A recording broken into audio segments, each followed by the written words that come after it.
Ex Machina. In Alex Garland's 2015 psychological thriller Ex Machina, programmer Caleb Smith believes he's testing an AI's humanity, but discovers he's the one being tested.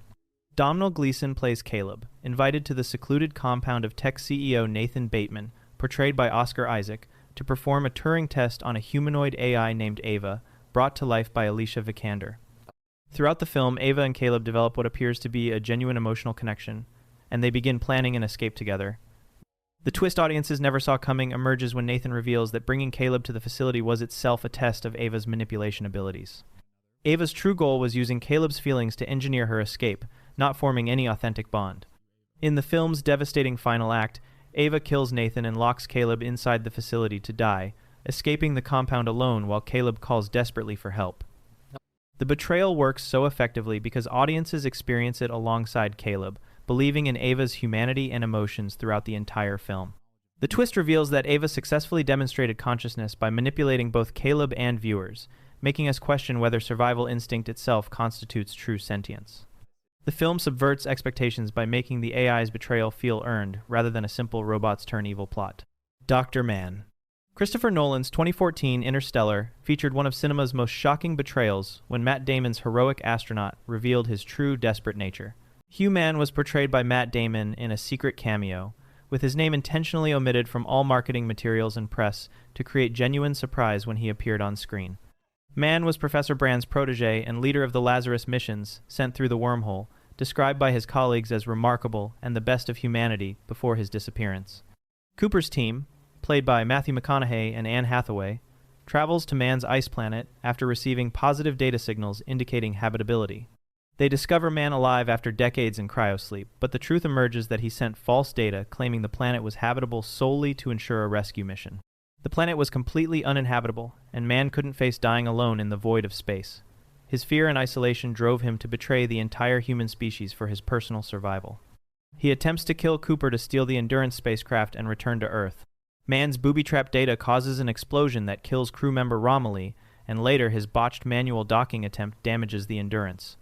Nolan described Mann's motivations as pure selfishness and cowardice in interviews, with the character's name itself representing universal human weakness when facing mortality. Damon's appearance leveraged his heroic screen persona from films like The Martian and the Bourne series to enhance the betrayal's impact. The twist devastates because Mann represented humanity's best hope, literally called the best of us, making his fall from grace a demonstration that isolation and fear can corrupt even the greatest heroes. Body Snatchers. The 1978 invasion of the Body Snatchers delivered one of horror's most devastating final shots when Donald Sutherland's hero revealed he was no longer human.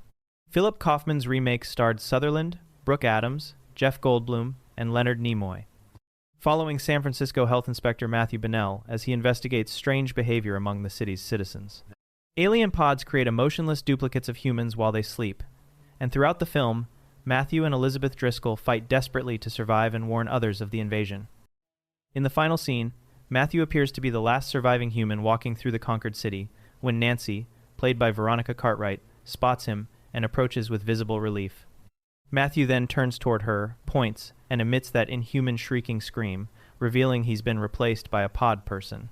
The director kept this final twist completely secret from Cartwright to capture her genuinely horrified reaction, and Sutherland himself only learned about the ending the night before filming. The sound effect was created by sound designer Ben Burt, who also worked on Star Wars, using pig squeals and playing it live on set during filming for authentic actor reactions. Audiences never expected this bleak conclusion because it offers zero hope for humanity's survival. Kaufman committed to the darker ending. The 1956 original wasn't allowed to show, as the studio had forced a more optimistic finale, suggesting everything would be okay. This ending devastates because Matthew spent the entire film as the audience surrogate fighting the invasion, and his conversion means there's literally no one left, making it one of cinema's most nihilistic conclusions. The Prestige. Christopher Nolan's 2006 The Prestige contains not one, but two devastating betrayals hidden throughout the film about rival magicians. Christian Bale plays Alfred Borden, and Hugh Jackman plays Robert Angier, rival magicians in 1890s London, whose rivalry begins after Borden's trick results in the death of Angier's wife during a performance. Both magicians become obsessed with perfecting the transported man illusion, with Borden successfully performing the trick by instantly appearing across stage between two wardrobes while Angier grows consumed by discovering his secret. The first major twist that audiences never saw coming reveals that Borden is actually identical twin brothers sharing a single identity their entire lives. The twins alternated playing Borden and his assistant Fallon using prosthetics and makeup, with one twin loving Sarah and the other loving Olivia. When a trick went wrong and one twin lost 2 fingers, the other amputated the same fingers to match perfectly. One twin is ultimately hanged for murdering Angier, while the surviving twin watches helplessly. The second twist proves equally shocking as Angier hired Nikola Tesla, portrayed by David Bowie, to build an actual cloning machine. Angier performed his trick by creating a duplicate of himself each night, with the original Angier drowning beneath the stage while his clone took the bow. He literally killed himself repeatedly just to defeat Borden, as revealed by a tank full of drowned Angier clones. The surviving Borden twin shoots the mortally wounded Angier in the final scene. The double betrayal works because each magician's secret reflects their character, with Borden's twin representing total sacrifice and shared identity, while Angier's cloning represents obsessive ego willing to repeatedly self-destruct. The film is structured around magic's 3 acts, and audiences experience the ultimate prestige when all secrets are revealed, with both men having betrayed their own humanity in pursuit of defeating each other. Mr. Universe. Joss Whedon's 2005 film, Serenity, featured a shocking betrayal from the crew's most trusted ally at their moment of greatest need. Mr. Universe, played by David Krumholtz, was introduced as a tech genius living on a secret satellite station, serving as the crew's information broker and only connection to outside communications across the galaxy. The crew of the Firefly-class ship Serenity travels to his station to broadcast evidence of the Alliance government creating the Savage Reavers on the planet Miranda, a conspiracy that could topple the corrupt regime. Mr. Universe agrees to help broadcast their message across the entire system, but reveals he has secretly betrayed the crew's location to the ruthless operative, portrayed by Chiwetel Ejiofor. The operative kills Mr. Universe before even paying him for the information, demonstrating the Alliance's casual cruelty. However, Mr. Universe predicted his own betrayal and left a backup system for the crew to complete their mission. Audiences never saw this coming because Mr. Universe represented freedom from Alliance control, the last independent voice in a totalitarian system. The betrayal stings because it reveals no one is beyond corruption's reach in this universe. Though his redemption through the backup system suggests he maintains some shred of loyalty even while betraying them to their deaths. By the way, if you're enjoying this type of content, I post videos like this regularly. Subscribing would really help me out. Oblivion. Joseph Kosinski's 2013 film Oblivion featured Tom Cruise, discovering that his mission supervisor's comforting voice concealed humanity's greatest threat. Set in 2077, 60 years after Earth supposedly defeated an alien invasion called the Scavengers, Jack Harper works as a technician with his partner Victoria, maintaining drones and reporting to Sally, played by Melissa Leo, a mission supervisor on the space station Tet via video link. Jack believes humanity evacuated to Saturn's moon Titan after the war devastated Earth, but Morgan Freeman's character Beach reveals the shocking truth that humans lost the war, not won it. Sally is actually an AI interface for the alien Tet station that conquered Earth, and Jack and Victoria are clones with thousands of identical copies maintaining different zones across the planet.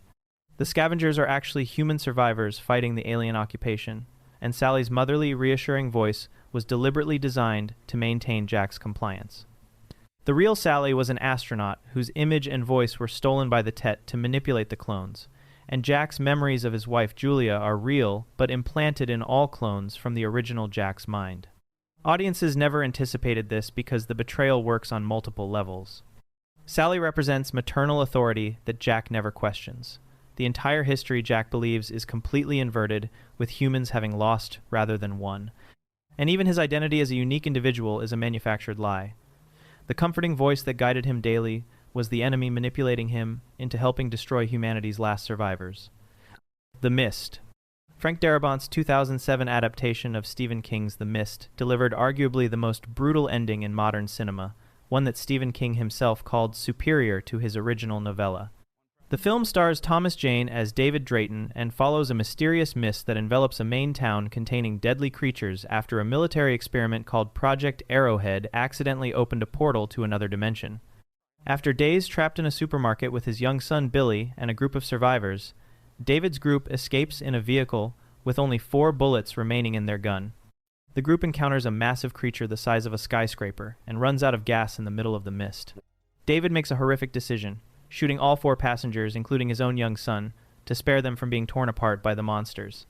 He exits the vehicle expecting to be killed by creatures, but moments later, the mist clears and a United States military convoy arrives, killing the monsters and rescuing survivors.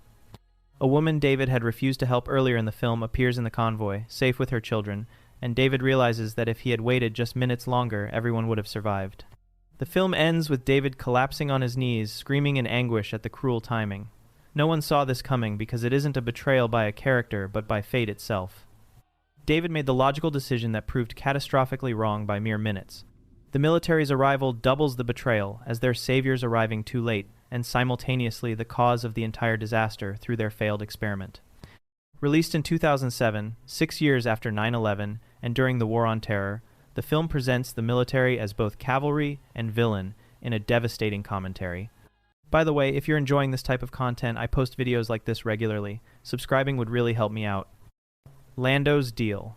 Star Wars: The Empire Strikes Back delivered 1980's most shocking betrayal when Han Solo's old friend sold him out to Darth Vader. Released May 21, 1980, and directed by Irvin Kershner, the second film in the original Star Wars trilogy introduced Lando Calrissian, portrayed by Billy D. Williams, as Han's former partner who now serves as administrator of Cloud City on the planet Bespin.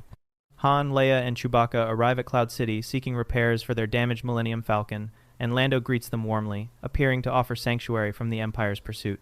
The truth emerges that Darth Vader arrived first and forced Lando into an impossible deal. Betray Han or Cloud City and all its inhabitants would be destroyed.